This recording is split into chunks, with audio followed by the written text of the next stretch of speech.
నమస్కారం V9 Telugu news కి స్వాగతం. నా పేరు సుమలత. జడ్చర్ల మున్సిపల్ బాదేపల్లి ఏరియాలో ఉన్న బాబీ స్ట్రీట్ లో నివాసిస్తున్న జహావర్ సునీల్ తండ్రి జహావర్ కైలాష్ అనే వ్యక్తికి గుర్తు తెలియని వ్యక్తి ఫోన్ నెంబర్ నుండి తనకు ఒక కొత్త యాప్ లింక్ రావడం జరిగింది. ఫోన్ పై వచ్చిన ఆ యాప్ లింక్ ని క్లిక్ చేయగా ఆన్లైన్ గేమ్లతో పైసలు గెలిచే టాస్క్ లా అనిపించడంతో తను ఆ లింక్ ని క్లిక్ చేసిన తర్వాత వివిధ టాస్క్ ల ద్వారా తన బ్యాంక్ అకౌంట్ల నుంచి మొత్తం 36,20,180 రూపాయలు కోల్పోవడం జరిగింది.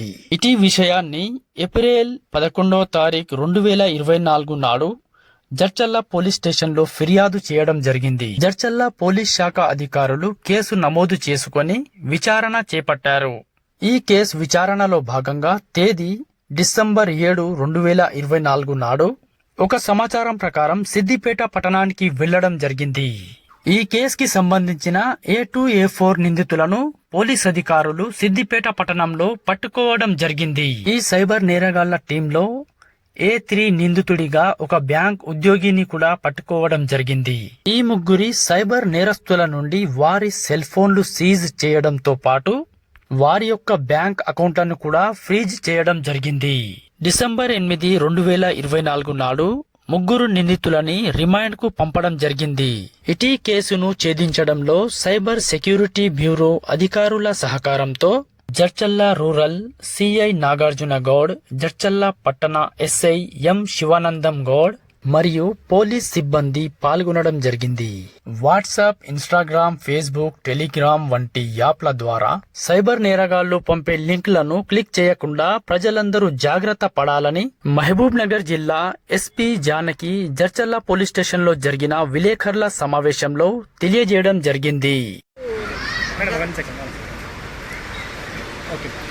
ఏప్రిల్ 11వ తారీఖు ఒక కంప్లైంట్ రావడం జరిగింది. దీంట్లో ఇది 249/24గా రిజిస్టర్ అయింది సైబర్ క్రైమ్ కింద. దీంట్లో ఏంటంటే ఇన్వెస్ట్మెంట్ ఫ్రాడ్ అనేసి చెప్పడం జరిగింది. దీంట్లో మొత్తం 36 lakhs ఆ కంప్లైంట్ పోగొట్టుకుంది. దాంట్లో ఇన్వెస్టిగేషన్లో మనకు మేజర్గా cyber security bureau officers DSP గారు, ఇన్స్పెక్టర్ గారు అండ్ మనకు సైబర్ సెక్యూరిటీ హెడ్ క్వార్టర్స్ నుంచి సపోర్ట్తో ఇన్వెస్టిగేషన్ స్టార్ట్ చేయడం జరిగింది. దీంట్లో ఈ 36 lakhs నుంచి వెళ్ళిన అమౌంట్, అంటే ఈ కంప్లైంట్ అకౌంట్ నుంచి వెళ్ళిన అమౌంట్ ఒక బ్యాంక్ అకౌంట్, బంధన్ బ్యాంక్ అనేసి సిద్దిపేట అకౌంట్లోకి వెళ్ళింది. అక్కడ ఒక పర్సన్ అకౌంట్లోకి వెళ్ళడం జరిగింది. దాని నుంచి మనం ఇన్వెస్టిగేషన్ చేయడం స్టార్ట్ చేస్తే ఆ పర్సన్ని పట్టుకొని అడిగాము. సో ఇతను బంధన్ బ్యాంక్ సిద్దిపేటలో తన అకౌంట్ ఉందని చెప్పాడు. మేజర్ ఏంటంటే మనకు సయ్యద్ ముస్తఫా, రాజా ఖాద్రి, పల్లోజు శిరీష్ కుమార్, అబ్దుల్ ఫహాద్, మొహమ్మద్ సమీయుద్దీన్, ఈ నలుగురు కూడా ఈ క్రైమ్లో ఇన్వాల్వ్ అయి ఉన్నారు. ఈ సమీయుద్దీన్ అండ్ ఈ అబ్దుల్ ఫహాద్ ఇద్దరు కూడా వీళ్ళు కజిన్స్ అనమాట. వీళ్ళు ఈ సైబర్ ఫ్రాడ్స్ కోసం ఈ అకౌంట్స్, మనకు బ్యాంక్ అకౌంట్స్ అన్ని తీసుకొని సైబర్ ఫ్రాడ్లో వాడుతూ ఉన్నారు. వీళ్ళిద్దరు కలిసి మనకు ఈ బ్యాంక్ మేనేజర్ ఎవరైతే ఉన్నాడో, బంధన్ బ్యాంక్ మేనేజరు, అతన్ని అప్రోచ్ అవ్వడం జరిగింది.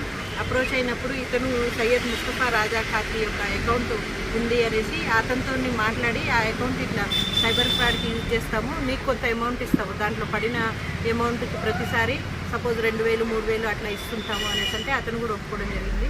సో వీళ్ళు నలుగురు కలిసి కూడా ఈ అకౌంట్స్ని సైబర్ ఫ్రాడ్ కోసం వాడడం జరిగింది. ఇవి కాకుండా ఇంకా ఏమేమి అకౌంట్స్ ఉన్నాయో ఇంకా ఇన్వెస్టిగేషన్లో ఉంది. మనకు ముగ్గురు కూడా కస్టడీలో ఉన్నారు. ఎవరైతే మహమ్మద్ సమీయుద్దీన్ అనేసి ఉన్నాడో అతను ఒక్కడు పరారీలో ఉన్నాడు. టీమ్స్ అతని కోసం తిరుగుతూ ఉంది. అయితే మేము ఈ సందర్భంగా చెప్పేది ఏంటంటే, బ్యాంకు మేనేజర్స్ ఎవరైనా సరే, ఎవరైనా కావచ్చు, చట్టం ముందు అందరూ సమానులే. బ్యాంకు మేనేజర్స్ కూడా ఇన్వాల్వ్ అయితే ఖచ్చితంగా వాళ్ళ మీద చట్ట ప్రకారం యాక్షన్ తీసుకుంటాము.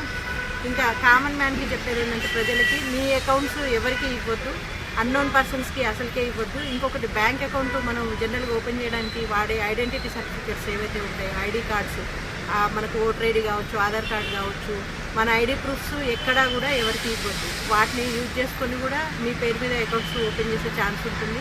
మీ అకౌంట్స్ కూడా అన్నీ కూడా సైబర్ ఫ్రాడ్లో యూజ్ చేసే ఛాన్స్ ఉంటుంది. దానివల్ల మీరే ప్రాబ్లంలో పడతారు. ఇంకొకటి, మనము అంటే ఇన్వెస్ట్ చేయండి కూడా మనకి ఏది రిటర్న్ రాదు. ఇప్పుడు ఈ కేసులో కూడా మనకు ఫస్ట్ గూగుల్ రివ్యూస్ అనేసి స్టార్ట్ అయింది ఈ కంప్లైంట్కి. ఆ గూగుల్ రివ్యూ ఇచ్చిన తర్వాత ఇతను బాగా యాక్టివ్గా ఉన్నాడు అనేసి సైబర్ ఫ్రాడ్స్టర్స్ అబ్జర్వ్ చేసి ఇతను ఒక వాట్సాప్ గ్రూప్లో యాడ్ చేశారు. తర్వాత ఇన్వెస్ట్మెంట్ ఫ్రాడ్ అనేసి టెలిగ్రామ్లో ఒక ఆ గ్రూప్ యాడ్ చేశారు. దాంట్లో 1000కి 2000 ఒక 2 సార్లు రాగానే మనిషికి ఆశ పుడుతుంది.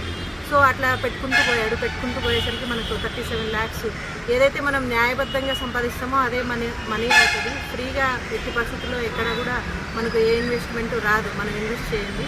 సో ప్రజలందరికీ కూడా చెప్పేది ఏంటంటే ఇట్లాంటి మోసాలకి మీరు లోన్ కావద్దు. 1కి 2 సార్లు చెక్ చేసుకోండి. ప్రతిదీ కూడా ఈ సైబర్ ఫ్రాడ్కి సంబంధించింది మనం ఎవ్రీడే కూడా టీవీల్లో, పేపర్లలో, మా పోలీస్ స్టేషన్స్లో కూడా అన్ని పరిధుల్లో కూడా అవేర్నెస్ ప్రోగ్రామ్స్ చేస్తూ ఉన్నాము. అసలు ఈ కేసు మొత్తం ఇన్వెస్టిగేషన్ అండ్ డిటెక్షన్కి కారణమైన సైబర్ సెక్యూరిటీ బ్యూరో ఆఫీసర్స్ని ఈ సందర్భంగా అభినందించడం జరుగుతుంది. సో ప్రజలకి ఈ సందర్భంగా చెప్పేది ఏంటంటే అస్సలు మోసపోవద్దు, అవతలోని కౌంటర్ చేయండి. కానీ మీరు ఎట్టి పరిస్థితుల్లో మీ కేవైసీ కానీ అప్డేషను, క్రెడిట్ కార్డ్ అప్డేషన్ రకరకాలుగా కాల్స్ చేస్తున్నారు. ఈవెన్ సమ్మన్స్ కూడా ఉన్నాయి నీ మీద అనేసి వస్తుంది. నాకే 3 సార్లు వచ్చింది. అప్పుడు 1 నొక్కండి 2 నొక్కండి అంటే నొక్కుతాము, కానీ మన డబ్బులు పోతాయి. కాబట్టి జాగ్రత్తగా ఉండాలి. ఇంకోటి ఫోన్లో ప్రతి ఒక్కరికి మనకు గూగుల్ పే, ఫోన్పే ఉంటుంది. ఫోన్ పోతే దాంట్లో మనం సింపుల్ పాస్వర్డ్ పెడుతున్నాం 1234 0123 అలాంటి పాస్వర్డ్ పెట్టకండి, కొంచెం కాంప్లికేటెడ్గా పెట్టుకోండి. సో ఫోన్ పోయినప్పుడు ఇమ్మీడియట్గా కనీసం మనం అకౌంట్ అన్నా సీజ్ చేయించగలిగాం. ఇక్కడ ఫ్రీజ్ చేపిస్తే మంది బ్లాక్ చేయిస్తే అకౌంట్లో డబ్బులు పోవు. ఇవన్నీ కూడా చాలా వస్తున్నాయి. ఇంకో టైప్ ఆఫ్ క్రైమ్ వచ్చి మీ పిల్లలు ఫలానా కేసులో ఇరుక్కున్నారు.